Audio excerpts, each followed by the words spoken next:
వస్తాయి. అంటే నువ్వు నీళ్లు ఆంధ్రాకు జారగొడతావా? కృష్ణానదిలో వచ్చే వరదనే 3 నెలల్లో 2 నెలల్లో 15 రోజులు వస్తుంది. నీళ్ళు వచ్చినప్పుడు రప్పరప్ప గుంజుకోవాలి, మన ప్రాజెక్టులు నింపి పెట్టుకోవాలి. నువ్వు 8 గంటల కరెంటే ఇస్తా అంటే మోటార్లు ఆన్ అండ్ ఆఫ్, పొద్దుగాల 7 గంటలకు ఆన్ చేయాలి, సాయంత్రం 5 గంటలకు బంద్ చేయాలి. మరి ఎట్లా నింపుతావు నీ రిజర్వాయర్లు? ఎట్లా ఇస్తావు రైతులకు నీళ్లు? రేపు గోదావరిలో అయినా కృష్ణానదిలో అయినా సంవత్సరం అంతా వరద ఉండదు కదా. నువ్వు సోలార్ పవర్ ఇస్తే ఆర్పీడీసీఎల్, ఎందుకంటే నువ్వేం చేసినావు, అన్ని లిఫ్ట్ ఇరిగేషన్ స్కీమ్లోనే ఆర్పీడీసీఎల్ కింద వేసేసినావు. ఆర్పీడీసీఎల్లో మరి కరెంట్ ఉండేదే 7-8 గంటలు 9 గంటలు ఉంటే రేపు ఈ మోటార్లు ఎట్లా నడవాలి? అంటే రేపు కృష్ణా గోదావరి నీళ్లు కూడా రావు. రేపు కల్వకుర్తి కింద, నెట్టంపాడు కింద, భీమ కింద, కోయిల్ సాగర్ కింద, ఏఎంఆర్ ఎస్ఎల్బీసీ కింద, సీతమ్మ సాగర్ కింద, కాళేశ్వరం కింద రేపు పంటలు కూడా వండకుండా చేస్తావా రేవంత్ రెడ్డి అని నేను అడుగుతా ఉన్నా. రైతులకు నీళ్లు కూడా ఎగనామే పెట్టవా? ఇక వచ్చే నీళ్లు కూడా రాకుండా చేస్తావా? నీ థర్మల్ పవర్ లేకుండా ఆర్పీడీసీఎల్ రాత్రిపూట కరెంట్ ఎట్లా ఇస్తుందో చెప్పు. రాదు రేపు కరెంటు. అంటే రేపు బావుల కింద, బోర్ల కింద పండించుకునే రైతులకు 24 గంటల కరెంటు ఉండదు.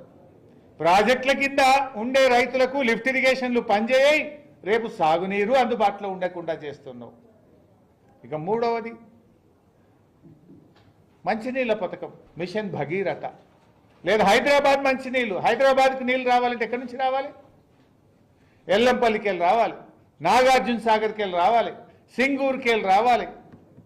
లేదు ఏ జిల్లాకు, ఈ రాష్ట్రంలో ఏ జిల్లాకు నీళ్లు రావాలన్నా, ఏ ఊరికి నీళ్లు రావాలన్నా 24 గంటల్లో 18, 19 గంటలు, 20 గంటలు మంచినీళ్ళ పథకాలు నడుస్తేనే ఇంటింటికి మంచినీళ్ళు వస్తున్నాయి. ఇవాళ రేపు నువ్వు ఆర్పీడీసీఎల్ కింద 8-9 గంటల కరెంట్ ఇస్తే మంచినీటి పథకాలకు కూడా కరెంటు సరిపోదు, మంచినీళ్లు కూడా రాని పరిస్థితి ఏర్పడుతుంది.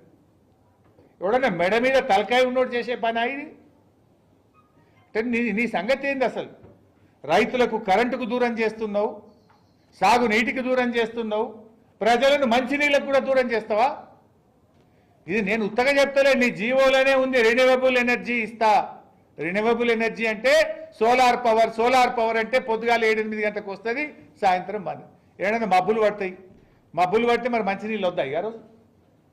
ఏడన్నా ఎండ రాదు, మబ్బులు పడతాయి చలికాలం, మబ్బులు పడితే మరి మంచినీళ్ళు నడవద్దా? పథకం స్కీమ్ నడవద్దా? కరెంట్ ఎట్లా ఇస్తావు?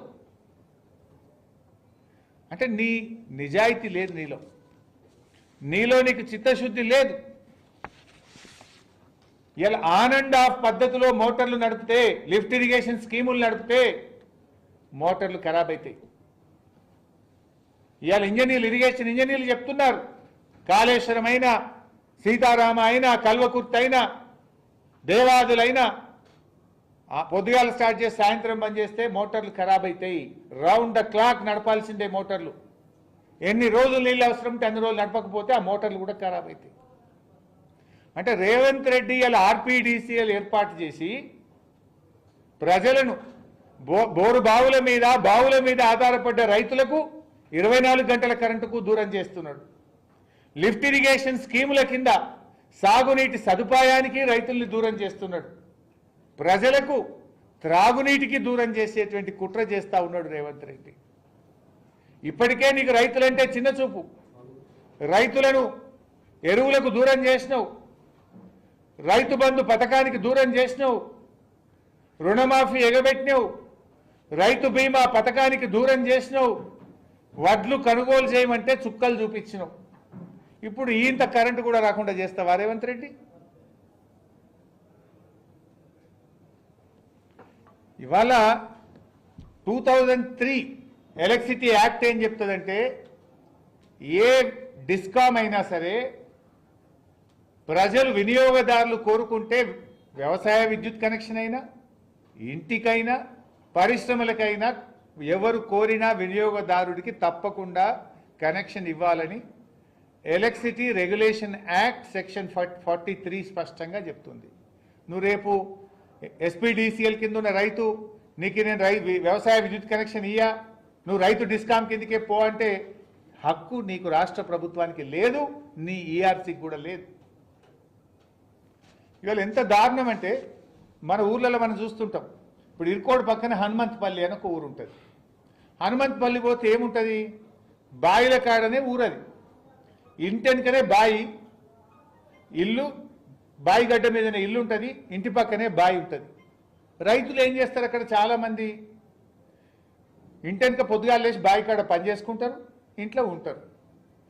కొంతమంది ఆ బావి పక్కనే ఓ పౌల్ట్రీ కూడా వేసుకుంటారు, చిన్న షెడ్ వేసుకుంటారు, 500 కోళ్ళదో 1000 కోళ్ళదో వేసుకుంటారు. ఇప్పుడు నువ్వు తెచ్చిన ఆర్పీడీసీఎల్ వల్ల ఏం జరుగుతుంది తెలుసా? బావి కాడ కరెంటు పోతే ఒకరికి ఫోన్ చేయాలి, ఇంటికాడ కరెంటు పోతే ఇంకొకరికి ఫోన్ చేయాలి.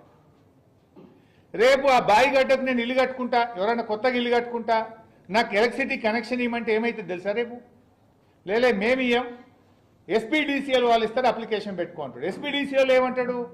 నీ బావి కాడ ఉన్న కరెంటు పోలు కరెంట్ ఏదైతే ఉందో అది నాది కాదు, అది ఆర్పీడీసీఎల్ది. నేను నీకు ఇంటికి మీటర్ ఇవ్వాలంటే ఇరుకోడ్ సబ్స్టేషన్కి వెళ్ళి 12 పోల్లు పడతాయి, ఆ 12 పోల్లకు పైసలు కట్టు, వైర్కు పైసలు కట్టు, వేయడానికి అవసరమైన పైసలు కట్టనే నీ ఇంటికాడ కనెక్షన్ ఇస్తా అంటాడు.